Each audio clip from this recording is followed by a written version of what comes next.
Olá, gente boa, de volta aqui na PUC TV Goiás, no programa Papo Dinâmico. Toda terça-feira, às 11h30 da noite, você já sabe, estamos aqui, né? E também você pode nos acompanhar no Facebook, no Instagram, no Twitter e também no YouTube, no canal do PUC TV Goiás. Olha, quem esteve lá e curtiu o nosso programa, vamos ver aqui, ó, Kelly Ribeiro, um abraço para ela, Dani Lopes, Janine Natali, Luiz Rezende, Andréia Oliveira e Cristiano dos Santos. Obrigado e continue nos acompanhando, tá bom? Nas redes sociais e aqui também na PUC TV Goiás. Hoje nós estamos debatendo a questão da velhice, né? Veja bem, pelos dados aqui, que inclusive estão nesse livro aqui da professora Lisa e do professor Luiz, estão aqui os dados estatísticos do IBGE mostrando que o Brasil não é mais um país jovem, né? Dizia já há algum tempo se dizia que o Brasil era um país dos jovens, um país da juventude, né? Não é não, o Brasil já é um país dos idosos, tá bom? E esse livro aqui diz isso.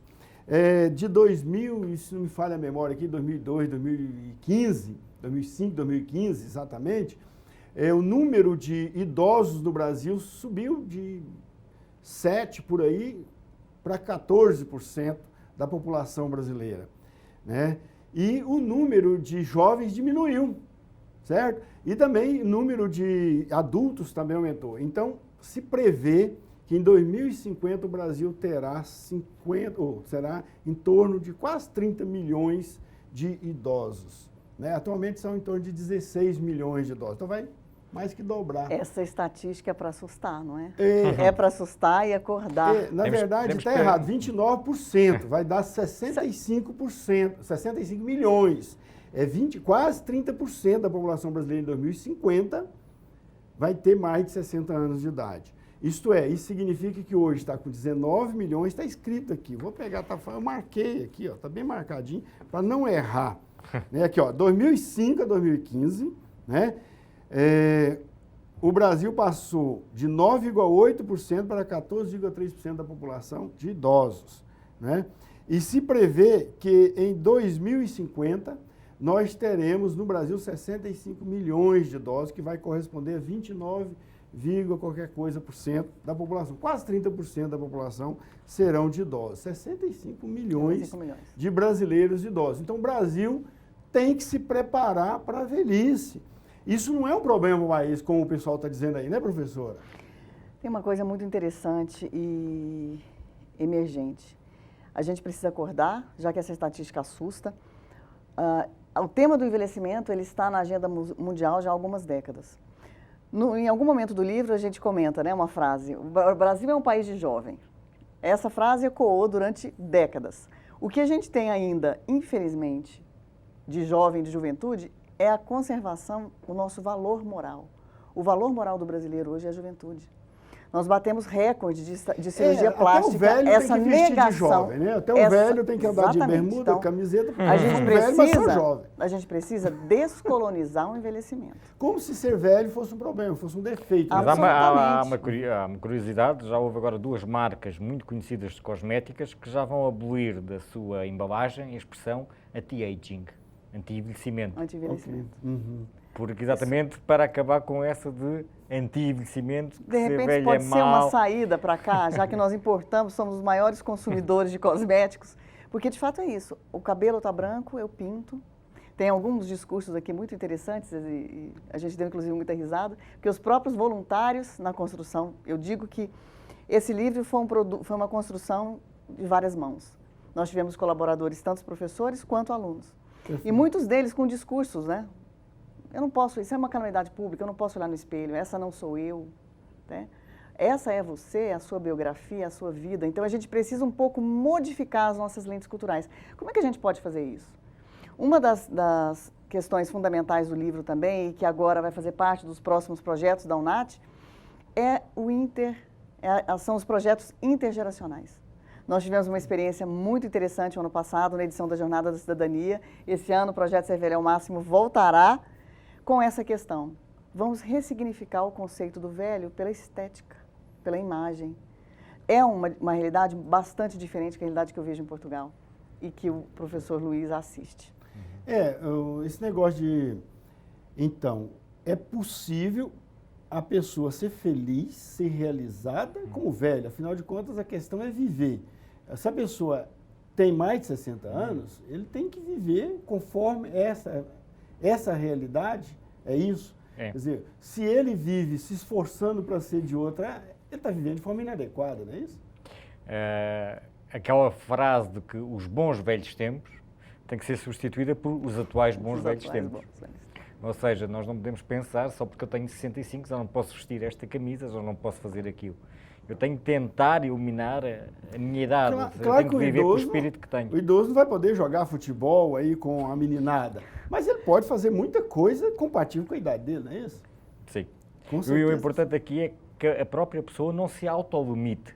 Não diga, eu não faço isto porque tenho 70 anos. Não, se eu quero fazer, tenho capacidade para fazer, eu posso fazer. Mas muitas vezes há uma discriminação em relação a tudo o que tem a ver com o velho, nomeadamente as questões do namoro. Já não pode namorar porque já é velho, já não tem idade para da isso. Sexualidade. A sexualidade, tudo isso. É a comunidade que põe limites e muitas vezes é o próprio idoso que põe limites. Eu já não faço isto porque sou velho. E é isso que é importante desmistificar para a própria pessoa fazer o que quiser, desde obviamente que consiga. Só que um apontamento em relação ao assistencialismo que nós vimos em Portugal e que eu vejo comparando com o Brasil, nós temos uma grande rede de apoio domiciliário. Ou seja, não há o investimento não é tanto nas instituições, nos abrigos e nas instituições de longa permanência, mas no apoio ao domicílio, para manter as pessoas em casa o mais tempo possível.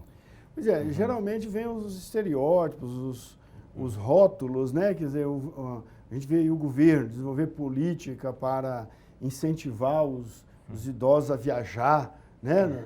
Aí a gente vai cair naquela outra história, que é mais ou menos a mesma coisa da medicalização, a lazerização. Então vamos colocá-los, já que eles são inúteis e eles pouco aprendem, eles são pouco criativos, vamos colocá-los para viajar. Pois é, e a gente vê assim, aqui mesmo na PUC, a gente tem vários exemplos de pessoas que se aposentaram na sala de aula, mas se tornaram extremamente produtivos fazendo outra coisa depois que saíram daqui. Ou na política, ou escrevendo, ou dando palestras, enfim. Isso tem acontecido com algumas pessoas. É evidente que nem todos conseguem fazer isso, né? Muitos simplesmente acabam, né? A iniciativa deles, a vida deles se restringe, praticamente deixam de ter uma atividade social depois que aposenta, né? Então a gente precisa desconstruir esses mitos da velhice que tem a ver com essa noção de que velho é obsoleto, velho acabou. Existem vários mitos da velhice aqui que na UNAT a gente tenta desconstruir com as atividades. Então, são práticas educativas que o que se são faz externas à na universidade. UNAT para que a pessoa idosa possa utilizar das suas potencialidades nesta fase da vida da melhor forma possível? Existem várias atividades que acontecem ao longo de todos os anos, ao longo de todo o ano. Por Atividade exemplo, semestral, nós temos hidroginástica, nós temos ginástica para todos, nós temos fotografia, produção de texto.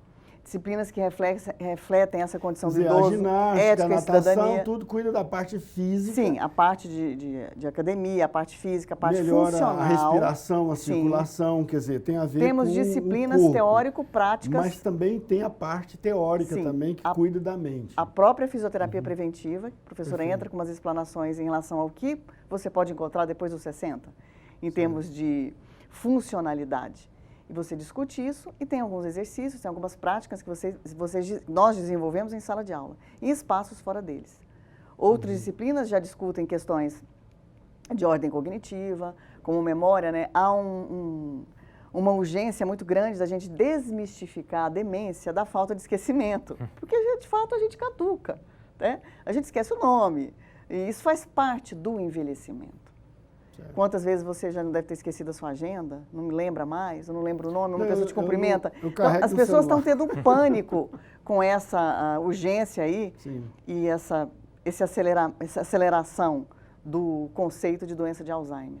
O próprio Foucault, que eu retomo aqui no livro, tem uma frase muito linda no Nascimento da Clínica, que é uma obra muito boa. A gente tem uma tendência de rotular as coisas. Quando a gente rotula de forma enganosa, a gente acha que com isso nós minimizamos a nossa ansiedade de ignorância. É o contrário. Né? Sim. Quando a gente reduz uma pessoa, uma situação, um termo, um jeito de ver, a gente acaba praticando uma violência contra a pessoa. Né? Então, tem muita coisa Ao que a gente tratar o precisa velho, ressignificar. você é ultrapassado. Ultrapassado. É um rótulo que acaba praticando uma violência contra ele. E o que os rótulos Você fazem? é decadente, você é ignorante. Né? Aí é um perigo. O que os rótulos fazem? Eles multiplicam. Então, as pessoas têm uma vai ideia reproduzindo, muito né? equivocada, de fato, do que é a demência. Então, a maioria das pessoas que procuram ambiente acadêmico, a própria UNAT da PUC, seguinte, eu preciso saber se eu estou demente. Então, eu venho aqui para saber se eu consigo aprender alguma coisa e fazer disso um ambiente melhor para mim. Exatamente. Então, que atividades, professor, a gente pode pensar? Não só atividades, mas que conteúdos seriam apropriados para essa fase da vida depois dos 60 ou 65 anos? Todos. Todos? Todos. Tem sempre a ver com o gosto e com o interesse da pessoa. Nas universidades séniores em Portugal, nós temos disciplinas de veterinária, astronomia, astrologia, gastronomia, prova de vinhos, prova de chá, chinês, russo. Ou seja, não há limite. Línguas, é uma coisa Estudar muito boa para línguas, desenvolver, estudar né, tudo o que a mente, pessoa quiser. inteligência e tal. O importante é que haja sempre esta da partilha. Mas viajar também é bom, não? Claro, é aquilo que eles mais gostam, não é? Aliás, nós fazemos vários passeios entre as universidades, quer entre visitar outras universidades, porque de facto o viajar é conhecer. Não é? Inclusive, assim, essa fase E aprender. Viajar é Então, conhecer. geralmente, na terceira idade, a pessoa também passa, às vezes, a ter mais condições de viajar, seja porque tem menos ocupação ou especializou nas suas atividades, ou também porque tem um pouco mais de recurso, tem como viajar. Então, conhecer novas culturas também é muito bom, né? Não só para conhecer lugares, mas para desenvolver também o conhecimento. E o mais interessante dessas atividades que são, às vezes, proporcionadas por ambientes acadêmicos é isso. Você associa o lazer com o conhecimento.